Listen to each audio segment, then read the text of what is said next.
ఎవరైనా సరే ఎంత ఎదిగినా కూడా ఒదిగి ఉండాలి. తన జాతి కోసం ఎంతో కొంత మేలు చేస్తా ఉండాలి.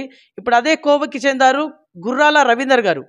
సో, తుడుం దెబ్బ స్టేట్ జనరల్ సెక్రటరీగా వీరు విధులు నిర్వర్తిస్తా ఉన్నారు. వీరు వృత్తిరీత్యా ఆర్టీసీ కండక్టర్‌గా విధులు నిర్వర్తిస్తున్నటువంటి పర్టిక్యులర్ టైమింగ్స్‌లలో ఆ వృత్తిని సైతం పక్కన పెట్టి అంటే లీవ్ పెట్టి జాతి కోసం కొట్లాడుతా ఉన్నారు వీరు. ప్రెజెంట్ మనం కరీంనగర్ జిల్లాలో ఉన్నాము. సో, వీరి నుంచి కొంత లేటెస్ట్ ఇన్ఫర్మేషన్ అడుగుతున్నాము. సార్ బాగున్నారా? బాగున్నానండి. ముందుగా వరంగల్ నుంచి ఇంత దూరం వచ్చిన బీవీఆర్ టీవీకి మరి వచ్చిన వెంకట గారికి మా తుడుందెబ్బ సంవత్సరం నుంచి ప్రత్యేకంగా ధన్యవాదాలు తెలుపుకుంటూ మీ ఇంటర్వ్యూని స్వాగతిస్తా ఉన్నాం. ఓకే. సార్ నేను పాయింట్‌కి వస్తున్నా.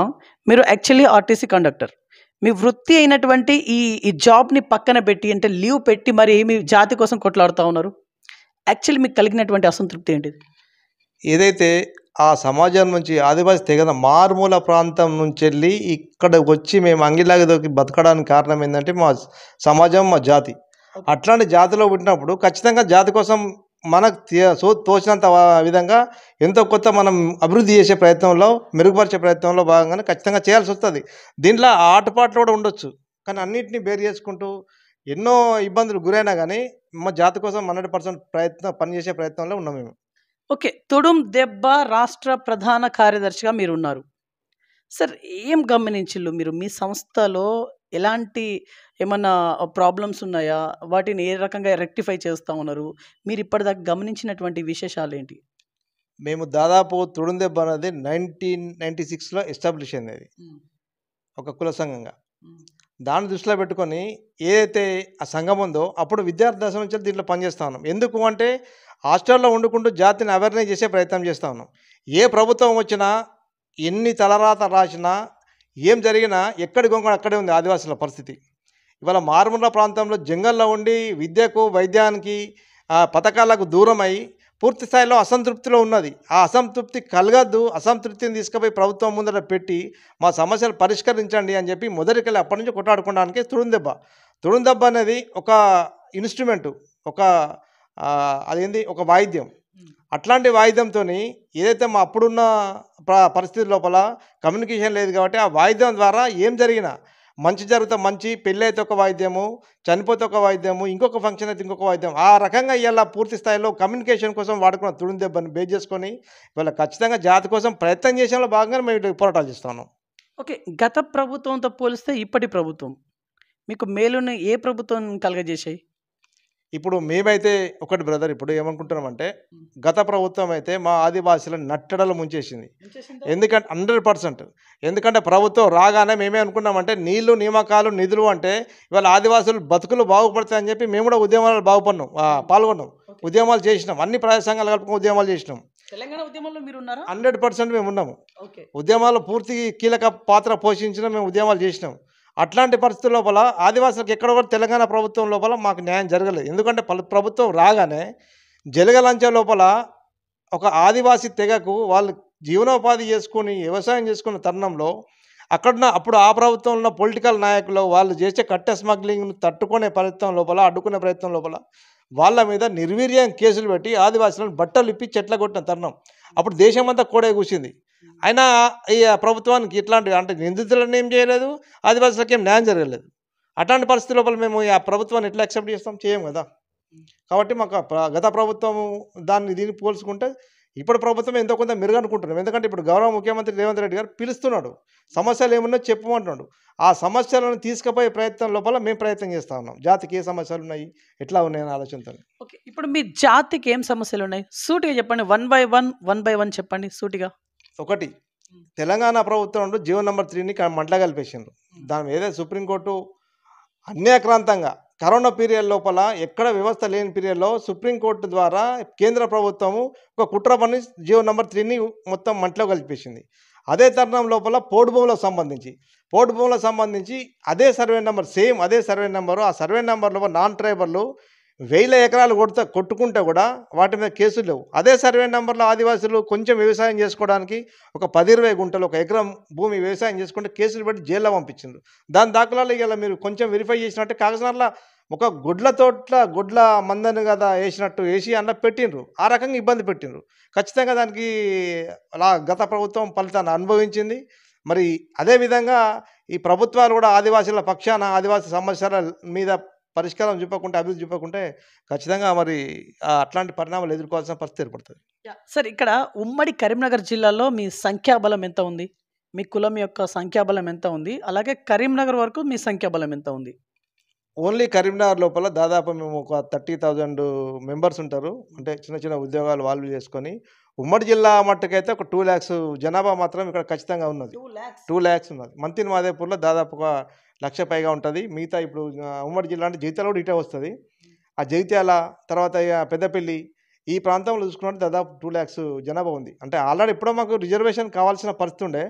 అది ఏం జరిగిందని ఎవరిని నిందించలేము. కానీ ఇప్పటికైనా జిల్లాలు బైఫర్కేషన్ అయితే ఖచ్చితంగా ఎస్టీకి ఒక రిజర్వేషన్ ఏజెన్సీ ప్రాంతాలు గుర్తించినట్టయితే ఖచ్చితంగా ఈ కరీంనగర్ జిల్లా ఉమ్మడి జిల్లాకు ఎస్టీ రిజర్వేషన్ వస్తుంది. ఇప్పుడు మాకు కూడా ఇక్కడ ఎస్టీ ఎమ్మెల్యే అయ్యే అవకాశాలు ఉంటాయి ఖచ్చితంగా.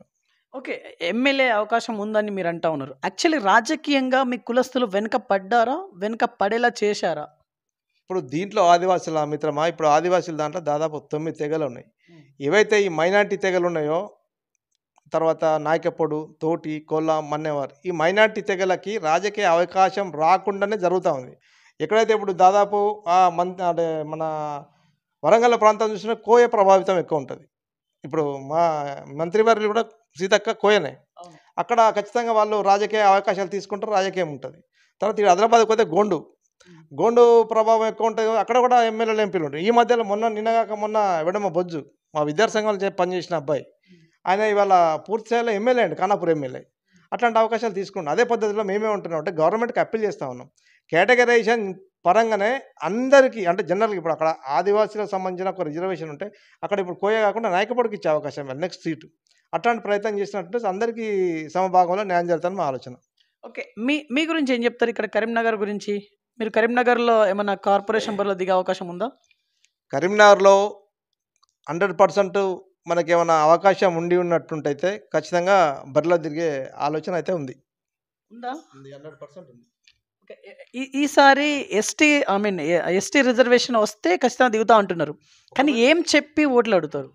ఇవాళ ఏదైతే ఆదివాసీ సమాజానికి మెరుగు చేయని ప్రభుత్వాన్ని ఎండగడతాం, ఆదివాసీ సమస్యల మీద పరిష్కరించే ప్రభుత్వానికి మేము సపోర్ట్కుండా ఉండుకుంటూ ఖచ్చితంగా మా వైపుగా ఏవైతే మ్యానుఫ్యాక్చర్లో పెట్టినామో ఆ సమస్యలు పరిష్కారం అయ్యే వైపుకు మేము ఖచ్చితంగా ప్రయత్నం చేసుకుంటూ ఓట్లాడడానికి ప్రయత్నం చేస్తాం. ఓకే. రాజకీయంగా ఇక్కడ కరీంనగర్లో ఎలాంటి డెవలప్మెంట్ జరుగుతూ ఉంది?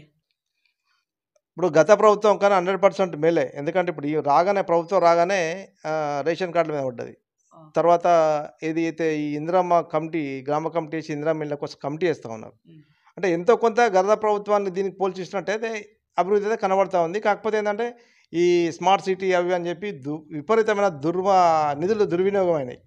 ఓకే. అంటే ఇక్కడ ప్రభుత్వాలు చేంజ్ అయినప్పటికీ ఇక్కడ ఎమ్మెల్యే గారు అయితే చేంజ్ కాలేదు. బీఆర్ఎస్ పార్టీ అభ్యర్థి ఇక్కడ ఎమ్మెల్యేగా ఉన్నారు. ఏం చెప్తారు? అంటే ఇక్కడ డెవలప్మెంట్ అనేది బాగానే జరుగుతుంది అంటున్నారు.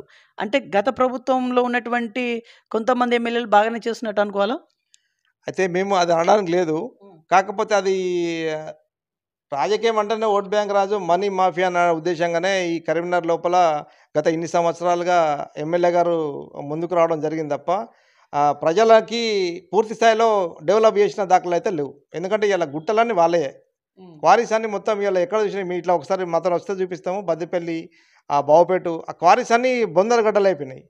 అట్లాంటి బొందరగడ్డ లోపల ఇలా ఎమ్మెల్యే గారు ఉన్నారు, మరి అది చేసుకున్నారు అంటే వాళ్ళు ఆ రకంగా ఉపయోగించుకుంటారు, ఏ రకంగా ఉపయోగించుకుంటారు. మొత్తం మీద రాజకీయ అవకాశం తీసుకోవడానికి అన్ని విధాలుగా ప్రయత్నం చేస్తూ ఉన్నారు. ఓకే. సార్ ఇక్కడ కరీంనగర్ ప్రజలకి మీరు ఇచ్చే మెసేజ్ ఏంటిది? ఇక్కడ కరీంనగర్ జిల్లాలో ఉమ్మడి జిల్లాలోనే మీరు తుడుం దెబ్బ బాస్గా ఉన్నారు. ఎస్, మీ జిల్లా వాసులకి, ఉమ్మడి జిల్లా వాసులకి, మీ జాతి ప్రజల కోసము ఇప్పుడు మీరు ఇచ్చే మెసేజ్ మేమేమనుకుంటున్నామంటే గవర్నమెంటు ఉన్న ఆదివాసీ తెగలని పూర్తి స్థాయిలో సమగ్ర సర్వే చేయించి అభివృద్ధి పథంలో నడిపించాలని ఆలోచన చేస్తున్నాము. అదేవిధంగా ఏదైతే ప్రజలు ఉన్నారో ఆదివాసీ ఇప్పుడు నిలవ లేకుండా ప్రజలు ఉన్నారు. ఈ డబుల్ బెడ్రూమ్ అంటున్నారు. డబుల్ బెడ్రూమ్ ఇక్కడ దాకా రాలేదు, మా ప్రజలు రారు. ఎక్కడ ఉంటారో అక్కడే నివసించే ప్రాంతాలనే వాళ్ళకి డబుల్ బెడ్రూమ్ కట్టియమంటున్నాం. విద్యా వైద్యం నోచుకొని పరిస్థితిలో ఉన్నారు. కాబట్టి అట్లాంటి పరిస్థితుల లోపల అభివృద్ధి చేసే ప్రయత్నం లోపల ప్రభుత్వం చొరవ తీసుకోవాలని ఆలోచన చేస్తూ అదేవిధంగా కమిషన్ వేయాలంటున్నాం. ఒక పీటీసీ కమిషన్ వేయాలి. పీటీసీ కమిషన్ ఎందుకు ఏమంటారు అంటే ప్రిమిల్ ట్రైబల్ గ్రూప్ అని ఒక దాదాపు ఒక 3 తెగలున్నాయి తెలంగాణ లోపల. తోటి, కొలవార్, సెంచు. ఆ తెగల్ని ఆదుకున్న ప్రభుత్వాలు ఎవరు లేరు. మరి గౌరవ ముఖ్యమంత్రి గారు ఇప్పుడు ప్రతిదానికి కార్పొరేషన్ ఇస్తున్నారు కదా, చైర్మన్ ఇస్తున్నారు కదా. అదే పద్ధతిలో పీటీసీ కమ్యూనిటీకి సంబంధించిన ఒక కార్పొరేషన్ వేసినట్టయితే ఎంతో కొంత అభివృద్ధి జరుగుతుందని మా అభిప్రాయం. ఓకే. మీరు ఆర్టీసీ కండక్టర్‌గా ఉన్నటువంటి పర్టిక్యులర్ టైమింగ్స్‌లలో మీరు సస్పెండ్ కూడా అయినటువంటి దాఖలాలు ఉన్నాయి. అది మీ జాతి కోసమే వెళ్ళటం కారణంగా సస్పెండ్ అయిందని చెప్పేసి మీ తరపు వాదులు వ్యక్తులు వాదిస్తా ఉన్నారు. వాస్తవమేనా? ఇందులో క్లారిటీ ఉందా? ఓన్లీ మీ జాతి కోసమేనా? 100%. ఎందుకంటే ఇప్పుడు మా ఆదివాసీ సమస్యలు ఇప్పుడు నేను దాదాపు ఇక్కడి నుంచి మంతిని పోవాలంటే ఒక 200 కిలోమీటర్లు 200 200 ఉంటుంది. ఇక్కడ నుంచి నేను పోయి ఒక్క రోజు రాలేను. ఆడు ఒకటే రోజు లీవ్ ఇస్తాడు. నేను పోయేసరికి అక్కడ 2-3 రోజులు సమస్యలు ఉంటాయి. ఆ 2-3 రోజులు సమస్యలు ఉన్నప్పుడు నన్ను ఇక్కడ డ్యూటీకి రావట్లేదని ఆబ్సెంటీజం చూపించుకొని సస్పెండ్ చేసే దాఖలాలు ఉన్నాయి. కాబట్టి అట్లాంటివి చాలా జరిగినాయి. అట్ని ఎదుర్కొని ఇక్కడ దాకా వచ్చినాం. అది కేవలం జాతి కోసమే. జాతి అభివృద్ధి, జాతి ప్రయత్నం కోసం మా విద్యార్థులను నెక్స్ట్ జనరేషన్కి సంబంధించిన కనీసం అవేర్నెస్ కోసం అని చెప్పి ఆలోచనతో ఇలా ఆ పోరాటాలు చేయడం జరుగుతుంది. ఓకే. ఇప్పటి 6 గ్యారంటీస్ ఈ 1 ఇయర్ పాలన ప్రజాపాలన ఏదైతే ఉందో ఇది మీకు ఎలా అనిపిస్తూ ఉంది? మీకని మీ జాతికి కానీ? ఇప్పుడు పూర్తిగా అంటే 6 గ్యారంటీలు అన్నట్టు మేము ఏకీభవిస్తూ ఉన్నాం. ఎందుకంటే రాగానే ఈ బస్సుకు సంబంధించి ఒకటి, తర్వాత సిలిండరు ఇట్లాంటివన్నీ దాదాపు అంటే ఈ 6 గ్యారంటీలు సక్సెస్ అనుకుంటాం. కానీ ఇవి పూర్తి స్థాయిలో ఆదివాసీ ప్రాంతాలు ఇంప్లిమెంట్ చేయాలని ఆలోచన ఉందా? 100% చేయాలా, తీసుకుపోయి సర్వే చేయాలంటారు మేము. ఆ సర్వేనే ఆలోచన అది. ఓకే. కరీంనగర్లో కబ్జాలు ఏమైనా జరిగాయా? ఎందుకంటే కరీంనగర్లో మీకు ఒక గ్రిప్ అయితే ఉంది. ఏం చెప్తారు? కరీంనగర్లో గత ప్రభుత్వము రోడ్లు కూడా కబ్జాలు చేసింది. రోడ్లు మీరు వస్తే చూపిస్తాను నేను. రోడ్లు దాని మీద ఇంతకుముందు క్యూనిస్ వాళ్ళు ఫైట్ చేసిర్రు. అవి ఇప్పుడు అట్లా ఆగేసినాయి. రోడ్లు ఎక్కడ ప్లేస్లు పడితే అక్కడ ఇవాళ 159 జీవో తీసుకొచ్చి చెరువులు చేస్తూ ఉన్నారు. చెరువులో కూడా జీవో ఇచ్చి చెరువులు కుంటలు అనేది అంటే జనరల్గా మాకు తెలిసిన బ్రదర్ ఇప్పుడు చెరువులు కుంటలు అన్నట్టు శిఖం భూములు. అవి శిఖం భూములు అంటే మాకు తెలిసిన చిన్నప్పుడు కానీ గత 20 సంవత్సరాల చరిత్ర చూసుకున్నా కానీ శిఖం భూములు, పరంప భూములు అంటే ఎవరు ముట్టుకునే పరిస్థితి లేదు. అట్లాంటి పరిస్థితి లోపల 59 జీవో 159 జీవో తీసుకొచ్చి చెరువులు, శిఖాల భూములు, పరంప భూములు అంటే ఎస్సీ ఎస్టీలో దొరికే ఆ యొక్క భూములు కూడా మొత్తం కబ్జా చేసి పారేస్తున్నారు. ఇప్పుడు ఇక్కడ ఎందుకు బ్రదర్ ఇప్పుడు 17th పోదాం పండి 17th వార్డులో రోడ్లు కూడా కబ్జా చేసారు. అట్లాంటి ప్రభుత్వం గత ప్రభుత్వం. అందుకే ఇలా ఖచ్చితంగా ప్రజలు పక్క పెట్టారు. అదే పద్ధతిలో ఈ ప్రభుత్వం చేస్తే కూడా ప్రజలు దాన్ని ఖచ్చితంగా వ్యతిరేకిస్తారు. ఓకే సార్, మీ తుడుం దెబ్బలోనే 2 వర్గాలు ఉన్నాయంట. అంటే తుడుం దెబ్బ అయినా చీలిక వచ్చిందా? మనస్పర్ధలు ఏమైనా వచ్చాయా? అట్లేం లేదు. కాకపోతే ఏంటంటే నాయకత్వం కోసం నేను పోటీపడే ప్రయత్నంలో చేస్తారు. సమస్యలు వస్తే అందరం కలిసి చేసుకుంటాం. ఇబ్బంది ఏం లేదు. ఓకేనా? అంత ఓకేనా? సమస్యలు వస్తే అందరం కలిసే మూకుమ్మడిగా దాన్ని ఫైట్ చేస్తాము. ఇక నాయకత్వ లక్షణాలు అంటే ఇప్పుడు సపోజ్ నేనున్నా అనుకో, ఇంకొక అతను కూడా కార్యదర్శి కావాలనుకుంటాడు కదా.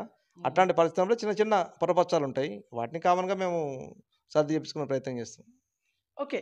ఇప్పుడు మీరు ఇంత సంఖ్యలో లక్షలాది సంఖ్యలో మీరు ఉన్నారు కాబట్టి యాక్చువల్లీ గవర్నమెంట్ ముందు మీరు పెట్టినటువంటి ఆప్షన్స్ ఏంటి? అంటే మీ డిమాండ్స్ కావచ్చు, వాట్ ఎవర్ ఇట్లాంటివి. లాస్ట్ టైం గత ప్రభుత్వం లోపల ఉన్నప్పుడు మేము ఇలా పూర్తి స్థాయిలో ఏదైతే 1976 సంబంధించిన లంబాడీలను తీసేయాలని డాటా పెట్టి దాదాపు 1000 పేజీల ఏదైతే సమస్యలు ఉన్నాయో దానికి సంబంధించిన డాటా మొత్తం గవర్నమెంట్ మీద పెట్టినాం. సుప్రీంకోర్టులో కేసు నడుస్తూ ఉంది వర్గీకరణ మన ఇది లంబాడీల తొలగించడం మీద. అన్ని ఆధారాలతోనే ప్రభుత్వం రిప్రజెంటేషన్ చేసినాం. గత ప్రభుత్వం నాల్చుకుంటూ పోయింది కదా, ఏం చేయలేదు. మరి అదే ధోరణిలో ఈ ప్రభుత్వం చేయదని అనుకుంటున్నాము. చేస్తే మాత్రం మళ్ళీ ఖచ్చితంగా ఆదివాసీ ప్రభుత్వం తిరగబడక తప్పది, ఖచ్చితంగా మళ్ళీ బుద్ధి చెప్పక తప్పదు. అంటే ఈ ప్రభుత్వాన్ని చేస్తారు అట్లనే 100%. మన న్యాయం జరిగినప్పుడు తిరగబడతాం. మా పోరాటాలు ఆదివాసుల కొత్త ఏం కాదు. ఇవాళ మీరు అంటే కాంగ్రెస్లో ఆల్రెడీ సీతక్క గారు ఉన్నారు కదా, సీతక్క గారు ఉండంగా కూడా మీరు ఆపోజిషన్గా అంటే ఫైట్ చేస్తారా? సీతక్క ఉన్నది, సీతక్క ఆదివాసుల ప్రజల పక్షాన ఉండాలి. పక్షాన నుండి మా సమస్యలు తీసుకుపోవాలి. ఏదో ఒక వర్గాన్ని తీసుకుపోవడం అని కాకుండా అన్ని ప్రజలను ఏకం చేసి, అన్ని వర్గాలను ఏకం చేసి, అన్ని కులాలను ఏకం చేసి ఆ సమస్యలు ముఖ్యమంత్రి గారు దృష్టి తీసుకుపోయినట్టు చెప్తారు. అంటే సీతక్క గారు పట్టించుకోవట్లేదా? పట్టించుకోవడం అని కాదు, కాకపోతే వేగవంతం చేయాలని మా ఆలోచన. ఓకే. పట్టించుకోవడం అని కాదు కానీ వేగవంతం చేయాలి. ఆదివాసీ ఎవరైతే ఉన్నారో ఆదివాసీని హక్కులను చేర్చుకున్న ప్రయత్నం, ఆదివాసీ బిడ్డనే కదా, ఒక ఉద్యమకారిని కదా. అట్లాంటప్పుడు ఆదివాసులు అందరినీ రాష్ట్ర వ్యాప్తంగా ఆమెకున్న ప్రివిలెన్స్ లోపల అందరిని హక్కులను చేర్చుకోవాలి. ఒకటే కమ్యూనిటీకి ప్రియారిటీ ఇవ్వకుండా చూసుకోవాలని ఆలోచన. ఇవాళ ఆయన కానీ వెడమ బొజ్జు కానీ అది ఆదిలాబాద్ నుంచి వెళ్ళి ఖానాపూర్ ఎమ్మెల్యే ఎవరే కానీ ఒక వర్గానికి ప్రియారిటీ ఇవ్వకుండా అన్ని వర్గాలకు ప్రియారిటీ ఇవ్వాలని మా ఆలోచన. లేదు అంటే ఆదివాసీ ప్రజలకు ఇవాళ దేశవ్యాప్తంగా ఈ పోరాటం కొత్త ఏం కాదు. మీరు చూస్తూ ఉంటారు ఎక్కడెక్కడ పోరాటాలు జరుగుతున్నాయి, ఏం జరుగుతున్నాయి ఆలోచన.